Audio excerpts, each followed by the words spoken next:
mes peurs, quelles sont mes sources de motivation, quelles sont mes valeurs et quels sont mes besoins. Comment transformer le changement professionnel en opportunité. Mais si jamais il y a changement, eh ben, je vais utiliser toutes ces compétences, je vais utiliser toute cette créativité. Madame Emina Moukdel, bonjour. Bonjour Nabila. Je vous remercie infiniment d'avoir accepté notre invitation. Avec plaisir. Aujourd'hui, vous allez nous parler du changement professionnel. La première question, quels sont les différents types d'un changement professionnel en entreprise? Lorsqu'on parle de changement professionnel, on parle de deux types de changements. Donc on a un changement qui est volontaire, c'est-à-dire c'est la personne qui va décider de se reconvertir, de changer de métier et de trouver une autre passion. Ou bien chercher d'autres motivations au niveau de son salaire, au niveau de la zone géographique. Mais il y a aussi deuxième type de changement, c'est le changement imposé ou bien qui est forcé, qui est dû à des localisations, qui peut être dû à des faillites, à des reconversions, à des changements de métier. Parfois, la personne qui est forcée ou bien auquel on impose le changement, elle est obligée de se reconvertir vers un autre job ou bien d'autres compétences pour pouvoir rester dans l'entreprise ou pouvoir rester dans la région. Quelles sont les différentes phases d'un changement professionnel? Oui, lorsqu'on parle de changement professionnel, il y a plusieurs phases. Donc ça dépend, est-ce que le changement il était volontaire ou bien le changement a été forcé ou bien imposé. Donc si on est en changement d'abord forcé, parfois dans le cas des licenciements, lorsque la personne se trouve sans travail ou bien il doit chercher une autre entreprise, il doit d'abord faire le deuil. Et lorsqu'on parle de deuil, on a plusieurs étapes de deuil, à savoir le choc, la colère, le déni, et après on va accepter et on va rebondir pour chercher autre chose, pour chercher autre métier. Si le changement il est volontaire, parce que c'est moi qui veux changer de job, parce que c'est moi qui veux chercher un autre métier ou bien une autre entreprise pour réaliser mes objectifs, eh ben, on va passer par plusieurs étapes. Il faut avoir du recul. Et lorsque je dis recul, c'est-à-dire il faut consacrer du temps pour la réflexion, pour savoir qu'est-ce que je veux de ce métier-là, qu'est-ce que je veux de cette reconversion, ou bien qu'est-ce que je cherche à atteindre de ce changement. Faire un bilan des compétences ou bien ce qu'on appelle un bilan de carrière. Qu'est-ce que j'ai gagné de l'ancien travail que j'avais? Quels sont les éléments que j'ai perdus? Quels sont les éléments qui me déplaisent pour chercher un autre emploi?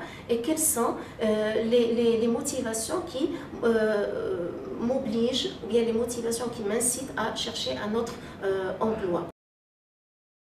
La détermination des objectifs. Et qui dit objectif, il va dire sur quoi, quels sont les éléments sur lesquels je veux tendre ou bien qu'est-ce que je veux atteindre et qu'est-ce que je cherche. Et qui parle objectif, il va parler aussi des ressources que je possède pour réaliser cet objectif-là et comment je saurai que je vais atteindre ces objectifs, à savoir les indicateurs de mesure. Lorsque je parle aussi d'objectifs, je dois déterminer tous les objectifs intermédiaires et finaux qui peuvent me permettre de faire le changement. Définir le projet de vie. Comment je vais définir le projet de vie? C'est d'obtenir qu'est-ce que je souhaite vraiment, qu'est-ce que je cherche vraiment, quels sont les éléments qui me motivent. Et donc pour répondre à ces questions, je dois aussi poser d'autres questions, à savoir quelles sont mes croyances à propos de l'ancien travail et pour chercher un autre travail, quelles sont mes peurs, quelles sont mes sources de motivation, quelles sont mes valeurs et quels sont mes besoins. Parce que si je détermine les besoins, si je connais mes besoins, si je connais mes sources de motivation, je peux facilement déterminer ou bien constituer ou bien élaborer mon projet de vie. Un plan d'action. Et bien sûr, lorsque je parle de plan d'action, c'est un plan qui va être élaboré à l'aide d'un coach ou bien un spécialiste dans le changement. Pourquoi? Parce que lorsque je parle de plan d'action, c'est comment je vais atteindre les objectifs, quelles sont les étapes pour atteindre cet objectif et je vais mettre en action mes ressources, comment je vais les utiliser pour atteindre l'objectif que j'ai élaboré au début. Entre guillemets, ces objectifs d'abord doivent être élaborés de manière SMART. Qui dit objectif SMART, ça veut dire des objectifs qui sont mesurables, des objectifs qui sont écologiques, qui ne font mal à personne et des objectifs qui sont limités dans le temps. Donc, parce que lorsque je vais élaborer un plan d'action, ce plan d'action, il doit être daté, il doit être limité. Je vais réaliser ce travail, par exemple, je vais améliorer ma compétence X d'ici 2 mois et je vais améliorer ma compétence Y d'ici 4 mois ou bien 5 mois afin d'atteindre mon objectif. La mise en œuvre de ce plan d'action. Et pour mettre en œuvre ce plan d'action, on va l'exécuter. Donc les étapes, je vais commencer à exécuter les étapes.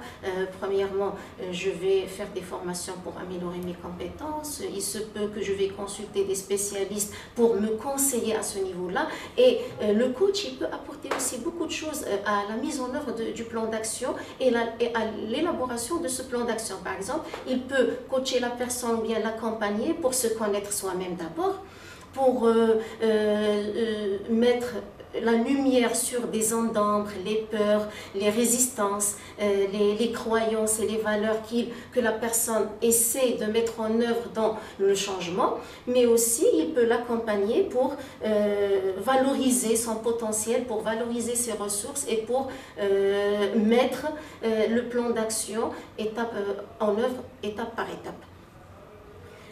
Je peux aussi parler, lorsqu'on parle de changement, le deuil. Le deuil aussi, c'est une phase très importante parce qu'il y a des personnes qui n'arrivent pas à faire le deuil de l'ancien travail. Soit le travail qui a été, c'est-à-dire choisi volontairement ou bien sur lequel on a été forcé de quitter. Et à ce moment-là, le coach il peut aider la personne à faire ce deuil-là, à rejeter ce qui est passé pour rebondir, pour passer et pour avancer dans la nouvelle carrière ou bien dans le changement. Quels sont vos conseils pour les jeunes qui vivent un changement professionnel? Oui, pour les jeunes qui vivent un changement professionnel, je peux donner quelques conseils pour bien vivre leur changement. Être conscient de la flexibilité de l'environnement économique actuel. Effectivement, lorsque je travaille dans une entreprise ou bien je travaille dans un job privé ou mon job, donc, je vis dans la flexibilité.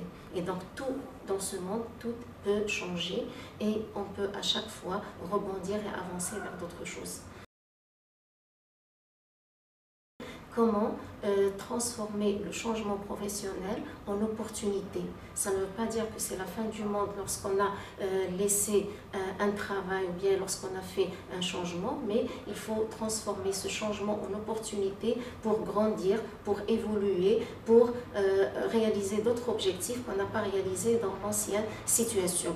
Et donc lorsque je parle de changement, c'est la passation d'une situation actuelle vers la situation désirée. Comment, en passant entre ces deux situations, je découvre d'autres compétences, d'autres valeurs, d'autres éléments qui peuvent être transformés en opportunités pour avancer. L'acceptation, il faut accepter, il faut s'accepter d'abord soi-même, mais aussi il faut accepter le changement, parce que si on n'accepte pas le changement, si on ne s'accepte pas avec cette situation, j'ai quitté le travail peut-être avec des motivations, avec des revenus qui sont élevés ou bien d'autres choses, c'est pas facile, c'est pas une chose qui est facile à vivre, donc il faut s'accepter et chercher quels sont les éléments qui vont me permettre pour avancer, pour chercher autre chose et pour faire le changement. Ce que j'appelle l'éveil des sens. Il faut être toujours éveillé, voir ce qui se passe dans son entourage, dans le domaine de l'entreprise, dans le domaine du travail, dans le domaine du management, pour être à jour. Et lorsque je dis à jour, ça veut dire que je ne vais pas avoir un diplôme et rester toujours avec ce diplôme durant toute ma vie. Il faut toujours s'améliorer, il faut toujours booster, ce que j'appelle booster son CV avec des formations, avec l'acquisition de compétences pour pouvoir résister d'abord dans son entreprise et pour pouvoir bien vivre son métier, sa profession, mais aussi pour pouvoir rebondir, pour pouvoir avancer s'il n'y a jamais changement ou bien s'il n'y a jamais fin de la carrière professionnelle. Être créatif. Et j'entends par la créativité, c'est la créativité dans le job, ou bien le business, ou bien la créativité dans les compétences. Donc, je l'ai dit, il ne faut pas se suffire avec le diplôme, mais il faut aussi toujours chercher autre chose dans son travail. Comment je vais voir le travail autrement, comment je vais apporter un plus, une valeur ajoutée à l'entreprise, comment je peux développer autre chose au niveau du groupe, au niveau des collaborateurs, au niveau des collègues pour être unique et pour que l'entreprise me garde. Mais si jamais il y a changement, eh ben, je vais utiliser toutes ces compétences, je vais utiliser toute cette créativité pour rebondir et pour chercher une autre carrière professionnelle. Et peut-être je vais réussir dans cette carrière professionnelle plus qu'auparavant dans l'ancienne carrière. Comment surmonter les défis?